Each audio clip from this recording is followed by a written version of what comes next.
係咁啊，琴日個股票又跌啦，咁係應該點講呢？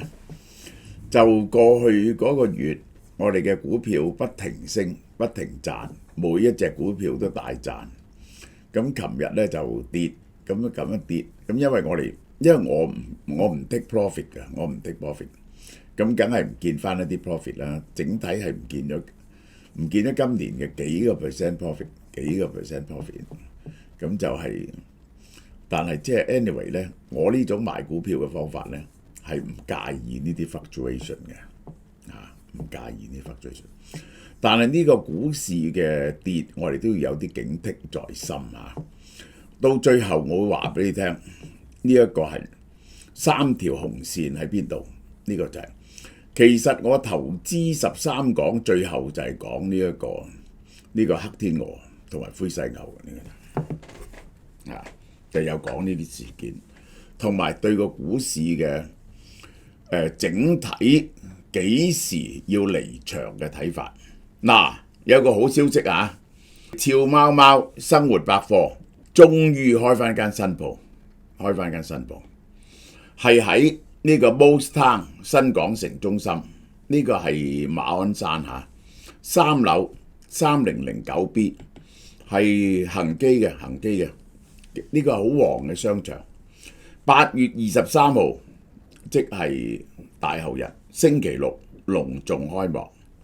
全線大減價慶祝，終於做一個大減價俾大家，呢個就係震撼性嘅。太多嘢減價啦，減到你唔信㗎啦咁你大家聽下，我陸續喺呢2日介紹俾大家聽。好啦，星期二美股收盤指數表示道瓊斯升少少，呢個係0.02，納斯達克跌1.46。Standard and Poor 跌0.59，主要就跌納斯達克，尤其是費城半導體1.81咧都叫嚴重㗎啦，呢個就係主要大型科技股跌乜嘢啊？晶片製造廠輝達都跌咗3.5%，AMD 跌5.44%，博通跌3.55%。近期漲得最犀利嘅 Palantir 跌9.3%， 係標普 Standard and Poor 入邊表現最差嘅股票。大股票第一隻跌得最犀利嘅就係 Palantir。Palantir 呢一次起步點係喺102蚊度起步，102蚊起步，一路炒到上185蚊，一路升到上185蚊。今次回調翻去150幾蚊其他 Tesla 跌1.75，冇乜點升過啦。Meta 跌2啦 ，Netflix 跌2.48啦。個市係有壓力嘅。我哋睇下今年嘅股市，今年嘅走勢，呢個就係長期嘅走勢。2025年喺呢度，佢2025年頭嗰陣時咧。我推薦大家買嗰陣時咧就喺呢度嘅，第一次喺呢度。第二次咧我再熱烈推薦呢隻股票嗰陣時咧就喺呢度，我最記得㗎啦，喺呢個位度啦，50-60蚊，一路上到110蚊，哇！好開心，啲人好開心。跟住落嚟咧就係 Donald Trump 講呢一個關稅，咁呢啲咧你知道。如果經濟有任何問題咧，首先跌嘅就係呢啲升得最犀利嘅股票。咁於是咧，佢一路跌落嚟，喺70零蚊嗰度沉咗個底，然後咧就陸續上升啦。呢一輪咧就由呢個位度嘅，其實由呢個位度102蚊開始，一路炒到上嚟呢度。咁今次咧就回翻落嚟呢一度。今年呢一個如果52周嘅最高189蚊，52周最高189蚊，52周最低29個3毫1蚊，呢個係錯嘅，29個3毫1唔係52周，呢個係2024年，係1年24個幾喎，24個幾，52周30蚊升上嚟，咁你當然係會跌啦，呢個就係嚇。好啦，週二重點美股收盤表現跌乜嘢呢？我哋睇下，唯一隻起嘅就係 Intel 升咗6%。呢個我喺第二條片嗰度咧就會解釋嘅。Intel 就係軟銀入股啊，同埋美國政府將佢啲津貼轉做股份，即係我真呢個真係我覺得好得意。結果跌得最犀利嘅 AMD 跌5.44%，跌咗9蚊。博通跌3.53，輝達喺呢度，輝達喺呢一個佢舊年最低跌到80幾90蚊，咁然後咧就喺100蚊、100幾蚊整固咗，咁就去到123蚊啊！嗰陣時啊，我就出咗緊急消息話俾啲人聽，喂，你好買喎呢隻嘢，一路去到180蚊，咁佢而家咧就回翻一啲，回翻去175蚊。回翻175，輝達回得唔係多嘅。Netflix、Meta、微軟呢個跟住嗰個大勢排落嚟嘅。微軟呢個就係跌得最少嘅係蘋果、Google， 點解？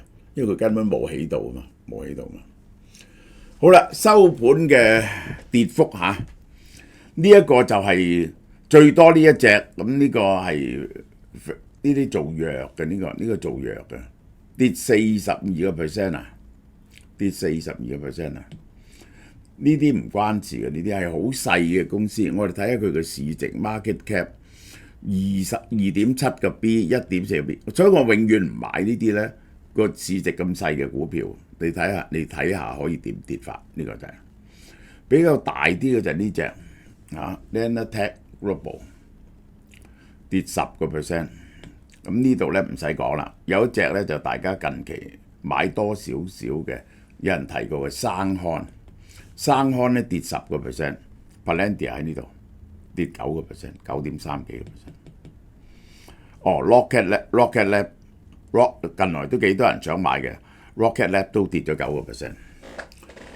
好啦，嗱，華爾街知名空頭首先睇淡個市嘅人點講咧？Citron Research 嘅創辦人 Andrew Left 上個禮拜3喺 Fox Business 話 Palantir 嚴重高估。Palantir 係一隻已經脫離咗基本面嘅同分析嘅公司，估計呢個係佢上個3晚喺目前 level 跌77%。有人話 Palantir 咧只係值40蚊嘅啫，呢個就係我講俾你聽。根據 FactSet 以過去12個月獲利計咧 ，Palantir 嘅本益比嘅 PE 係588倍，而 NVIDIA 咧係58倍。如果 project 出嚟NVIDIA 咧只係40倍啫，所以 NVIDIA 咧我話你可以賭身家落去嘅，一隻增長得咁快嘅嘢，只係得40倍。多頭投資人咧就為 Palantir 辯護，話佢係唔同嘅 Palantir 係 one and only one。如果佢根據今年嘅 projection 咧，佢嘅 price earning ratio 咧係250倍到。但係佢今年嘅增幅咧就好犀利，我要講佢嗰個 rule of 40嚟講咧，佢嘅增幅佢嘅增幅係40幾個%，佢嘅毛利係個毛利係40幾個%，加埋咧就90幾嘅，呢個分數咧就好高嘅。如果用呢個增速咧，佢要3-4年到，佢嘅5-6年到咧，佢嘅 PE 就變翻一隻正常嘅公司啊。好啦，我哋睇下 Palantir， 佢而家嘅市值咧3742億，呢個當然係好高嘅，係去到連我咁樣嘅人都認為佢係好高嘅。呢個係追蹤市盈率舊市盈率525。預測市盈率250倍，市盈增長率預期5年4.16，即係如果佢4.16減落嚟咧，佢變咗60幾倍，股價營收比呢個股價淨值比63倍，呢個 price book ratio Price Sales Ratio 115倍，企業價值收入呢個係呢個就係 Palantir。嗱，我係長期睇好 Palantir 嘅。當然咧，如果你有跟開我嘅，我都話，喂 Palantir 我真係唔敢買喎，呢個真係高到咁。呢個 Nvidia 同台積電咧我就會買嘅 ，Palantir 咧我唔會買嘅。呢個 TEM 跌啲咧我係會買嘅。結果我琴日都忍唔住手買咗幾股 Palantir。好啦，呢個內含一個意蘊係乜嘢咧？就係 AI 係咪一個大嘅泡沫 ？AI 過度興奮呢一個，柯文話接受 CNBC， 我哋而家係咪處於投資人整體對 AI 過度興奮嘅階段呢？我認為係嘅。AI 係近代最重要嘅發明，答案都係肯定嘅。佢表示美國可能低估咗中國喺 AI 領域嘅進展。咁你認為係咪應該限制佢？佢又認為咧，淨係靠出口限制唔係可靠嘅解決之道。美中之間嘅 AI 競爭錯綜複雜，絕對唔係邊一方領先咁簡單嘅問題。你可以用好複雜嘅去睇呢個問題，但係個問題就係呢一個最後有樣嘢去度嘅，就係個算力嘅問題。而家提出一句説話咧，就算力即國力。算力咧，美國同中國係冇得比嘅，呢個冇得比嘅。你可以話你啲 AI 聰明啲，你嘅方法好啲，但係整體到最後就有個算力嘅爭咗幾代嘅差距。好啦，橋水創辦人阿 Ray Dalio 達里奧向呢個英國金融時報表示，目前 AI 投資泡沫，佢覺得好似1998、1999嘅網絡泡沫，高估值，個價錢好高，加上利率風險。如果呢個我要咁講，如果唔減息，調轉頭加息咧，呢啲咁高估值嘅嘢咧係會跌嘅。首先你要明白，所以琴日咧你見到咧呢個 Bitcoin 咧係跌嘅，同樣 Bitcoin 都係。好啦，阿波羅嘅首席經濟學家，目前Standard and Poor 500指數嘅前10大公司估值，甚至比1990年仲高，係比當年更加嚴重嘅泡沫，比1990年、98、99年更加高。如果泡沫破裂，對市場嘅衝擊咧，可能更加嚴重。嗱，呢啲係華爾街嘅睇法。蔡崇信，阿里巴巴而家嘅主席3月嗰陣時講嘅，美國全球大規模興建 AI 資料中心，甚至咧有啲計劃仲未傾妥客戶合作，就啟動募資同動工。盲目發展，佢就覺得有泡沫。Bank of America、Standard and Poor 嘅市值 Price to Book Ratio 已經超過2000年科技泡沫嘅高點，係歷史新高。即係我哋會睇呢個，即係佢嗰個帳面值係幾多錢而個市值高過帳面值幾多倍，就係 Price to Book Ratio。12個月預估 P/E 亦都處於高位，好啦，個 P/E 咧係接近1929、2000、2021呢啲泡沫嘅高峰，我哋睇下呢個就係 Price to Book Ratio， 即係個帳面度有1蚊嗰陣時咧，呢一個而家個股市係炒到幾多蚊，個市值咧就變咗5點幾。最高以前咧就見過5，係創咗紀錄嘅2021年嗰時飆咗上嚟，結果咧就係因為加息咧就跌咗落嚟，因為通脹跌咗落嚟，後來咧就再升翻上去，而家都又破咗新高嘅。好，我喺呢度作出一個解答先。嗰個解答咧就係咧，你如果將佢同9899年比咧，係唔適當嘅。點解咧？呢個唔係淨係個 price book ratio 或者嗰個 forward PE 呢個嘅問題，係要講佢哋嘅業務嘅增速係唔係高，仲要講佢哋業務嘅增速。而家呢啲咁嘅 AI 公司，佢業務利潤嘅增速係遠遠快過當時嘅科技股。當時嘅科技股1999、2000年係冇實質盈利嘅，今日呢啲都係好有實質嘅盈利。嗱，我舉個例俾大家睇下，世界上最大嘅3間公司，世界上最大嘅3間公司，今日 NVIDIA 嘅 PE 係幾多啊？如果你計 projected PE 咧，只係得40倍。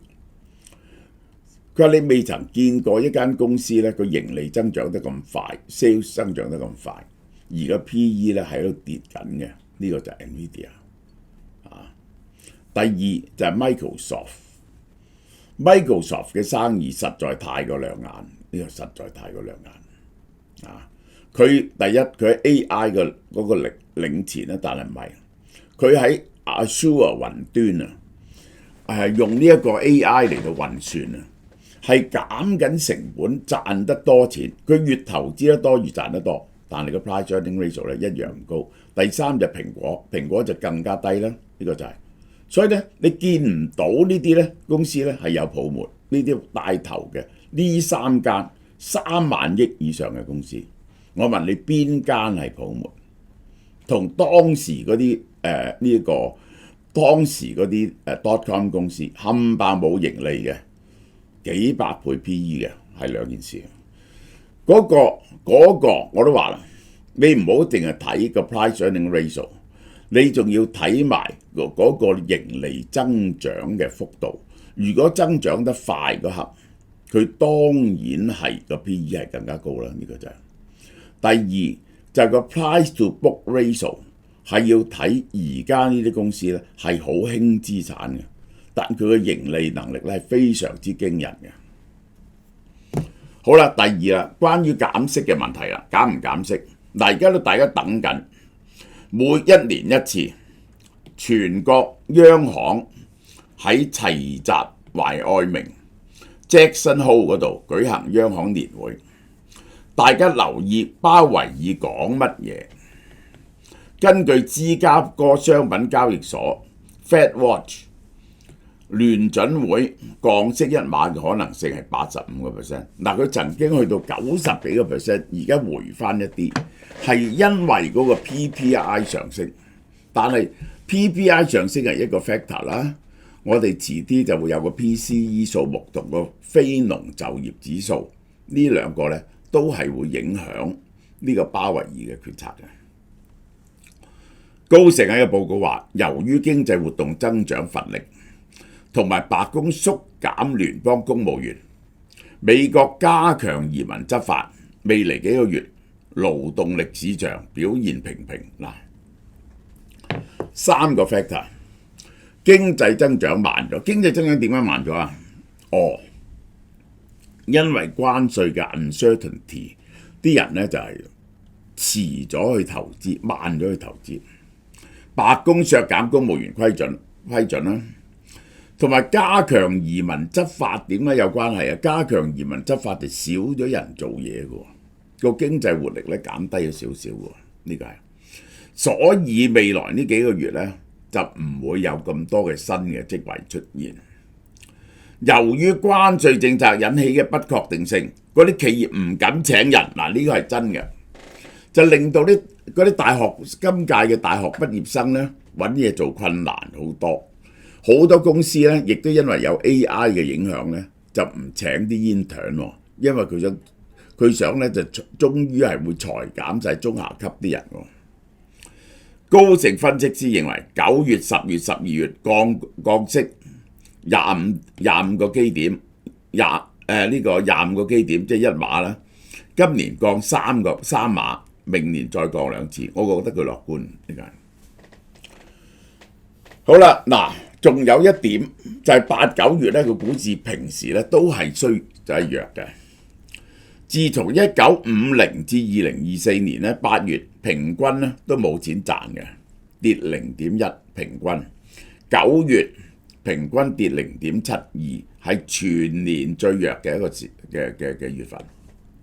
過去35年，根據 Stock Traders Almanac， 8月平均減0.3， 9月減0.8。呢個統計自1945年9月平均跌0.6。Investor 咧有所謂嘅9月效果啊，佢話 sell in May and go away， 然後咧冬天先翻嚟買嘢，呢個就係點解過去9月係會跌呢？9月通常就係你知美國每2年一次選舉，今年冇，出年係中期選舉，美國大選開跑嘅時間，投資人呢就因為政局不穩定性而調整倉位。美國大選結果往往影響全球市場。好啦，制度市場行為，夏季結束啲交易量回升，基金公司咧為年底報告同稅務規劃咧，可能訂咗啲蝕本貨。季節再平衡，大家去執啲貨，由呢個 sector 執回第二個 sector， 加劇市場壓力。心理因素，大家都認為9月會跌咧，9月就會跌㗎啦。投資人因為恐懼10月股災，就提前喺9月賣出，呢個 self-fulfilling prophecy。通常人哋話咧10月咧就有股災嘅。嗱，我呢個講咗個 general situation 俾大家聽，但呢啲嘢咧唔靈嘅。而家今日嗰個資訊咧同以前嗰種，因為個社會個經濟變化太快嘅，以前呢啲比較固定嘅 pattern 咧已經唔再存在嘅。即係我做香港股票咧，成日都話聖誕鐘買匯豐啊嘛，而家呢啲咧係唔得嘅呢啲。今年8月，預期符合股市歷史模式，多數策略師偏向保守，憂慮通脹、關稅同埋高估值拖累市場。結果咧8月仲有升幅喎，而家先至跌。零售交易強勁，散戶過度進場。Standard and Poor 升咗8%，其實係咁嘅。高估值同波動如果 Jackson Hole 發現未有放鷹未有放鴿咧，市場可能迅速調整嘅。呢個係金融市場話好可能動盪。總結，雖然近半年股市屢創新高，但其中嘅升幅升浪有幾多合理性呢？我認為合理嘅嚇。傳統上8、9月係季節淡季，盤勢短線回調呢就唔係異常嘅。呢個係高估值、政策不確定同經濟放緩下邊嘅合理調整。我覺得咧調整一啲咧係合理嘅。好啦，我再總結一下，個市升咗咁耐，佢就會作出某種嘅平調。個市係 nervous about 個高估值，但係我唔同意佢哋嘅睇法。呢個高估值係 justify 嘅。你睇下大部分嘅市值喺1萬億以上嘅公司都係非常疏烈嘅。頭先你睇見跌得好犀利嗰啲咧，都係嗰啲幾個 billion 嗰啲公司，嗰啲幾個 billion 嘅公司。啲大公司咧係穩陣好多，我睇唔到有一個泡沫。而嚟緊個業務嘅業績嘅增加咧，繼續係好快嘅。呢個就係但係個股市當然會調整啦。呢個就係咁升咗咁多嗱，通常一個 correction 咧就去到10%，而家咧就去咗5-6%。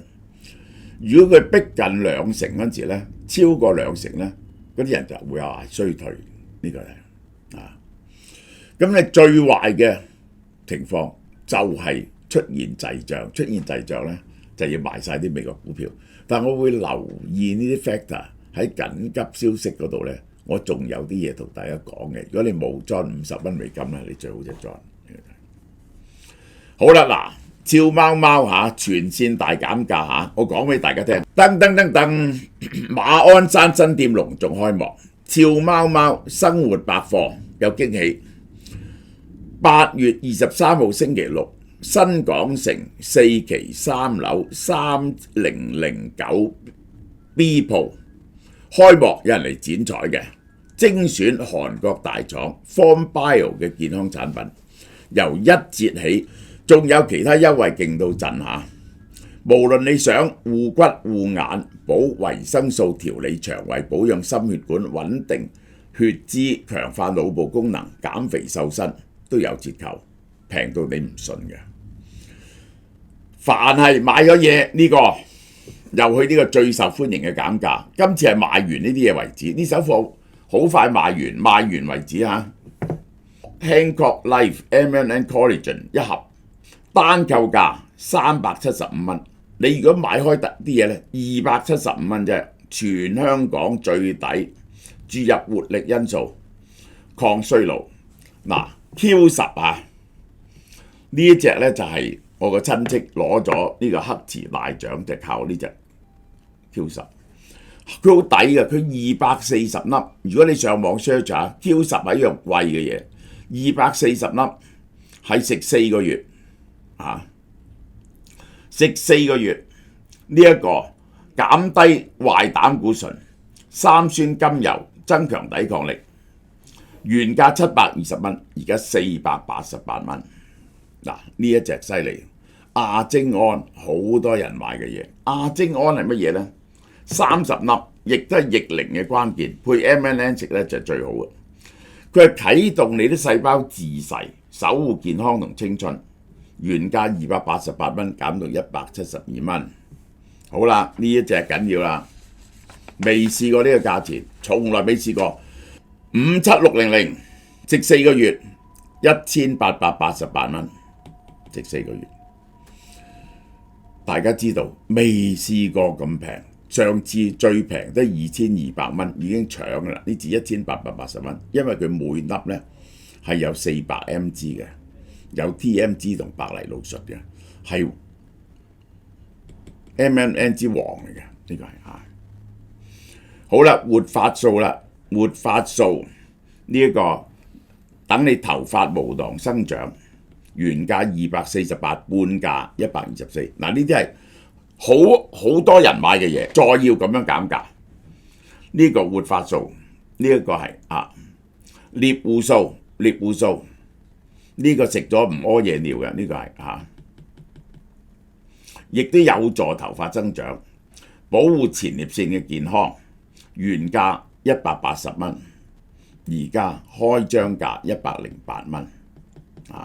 仲有呢個護肝素60粒，穩定個肝嘅細胞膜。原價368蚊，368蚊，特價220蚊。嗱，呢7隻嘢都係非常受歡迎，你有食開嘅。今次擺咗批貨喺度，新開張係同廠攞翻嚟嘅，所以俾個特別優惠大家記住星期6嚟買啦，同埋有人剪彩添喎，戥下高興啊！